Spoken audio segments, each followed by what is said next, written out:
Chapitre 15. Comment Candide tua le frère de sa chère Cunégonde. J'aurai toute ma vie présent à la mémoire le jour horrible où je vis tuer mon père et ma mère et violer ma sœur. Quand les Bulgares furent retirés, on ne trouva point cette sœur adorable, et on mit dans une charrette ma mère, mon père et moi, 2 servantes et 3 petits garçons égorgés, pour nous aller enterrer dans une chapelle de jésuites, à 2 lieues du château de mes pères. Un jésuite nous jeta de l'eau bénite. Elle était horriblement salée. Il en entra quelques gouttes dans mes yeux. Le père s'aperçut que ma paupière faisait un petit mouvement. Il mit la main sur mon cœur et le sentit palpiter.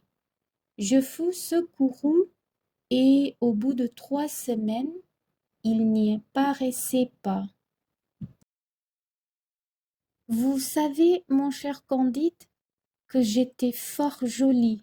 Je le devins encore davantage.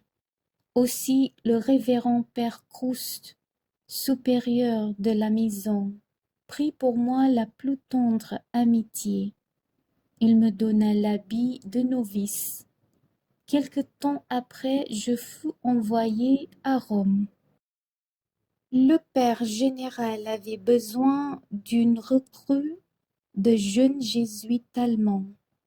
Les souverains du Paraguay reçoivent le moins qu'ils peuvent de jésuites espagnols.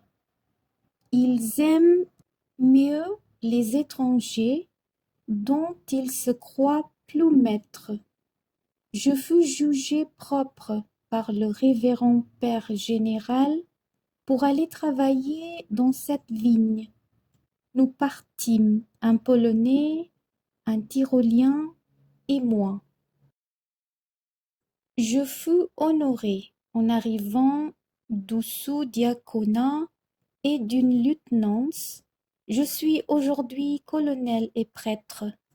Nous recevrons vigoureusement les troupes du roi d'Espagne. Je vous réponds qu'elles seront excommuniées et battues. La Providence vous envoie ici pour nous seconder. Mais est-il bien vrai que ma chère sœur Cunégonde soit dans le voisinage, chez le gouverneur de Buenos Aires? Candide l'assura par serment que rien n'était plus vrai. Leurs larmes recommencèrent à couler. Le baron ne pouvait se lasser d'embrasser Candide. Il l'appelait son frère, son sauveur. Ah, peut-être, lui dit-il, nous pourrons ensemble, mon cher Candide, entrer en vainqueur dans la ville et reprendre ma sœur Cunégonde. C'est tout ce que je souhaite, dit Candide, car je comptais l'épouser, et je l'espère encore. Vous, insolent, répondit le baron, vous auriez l'impudence d'épouser ma sœur, qui a 72 quartiers.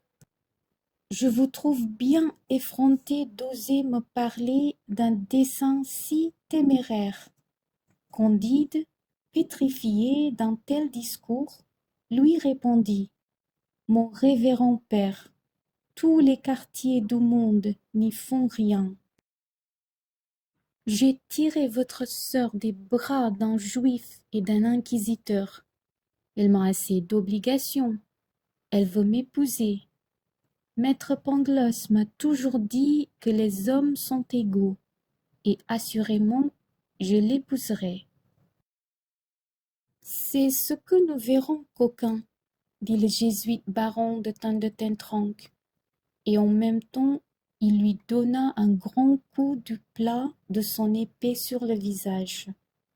Candide, dans l'instant, tire la sienne, et l'enfonce jusqu'à la garde dans le ventre du baron jésuite. Mais en la retirant toute fumante, il se mit à pleurer. Hélas, mon Dieu, dit-il, j'ai tué mon ancien maître, mon ami, mon beau-frère. Je suis le meilleur homme du monde, et voilà déjà 3 hommes que je tue. Et dans ces 3, il y a 2 prêtres. Cacambo, qui faisait sentinelle à la porte de la foyer, accourut. Il ne nous reste qu'à vendre, chère notre vie, lui dit son maître. On va sans doute entrer dans la foyer. Il faut mourir les armes à la main. Cacambo, qui en avait bien vu d'autres, ne perdit point la tête. Il prit la robe de jésuite que portait le baron, la mit sur le corps de Candide, lui donna le bonnet carré du mort et le fit monter à cheval. Tout cela se fit en un clin d'œil. Galopons, mon maître, tout le monde vous prendra pour un jésuite qui va donner des ordres, et nous aurons passé les frontières avant qu'on puisse courir après nous. Il volait déjà en prononçant ces paroles et en criant en espagnol: Place, place pour le révérend père colonel.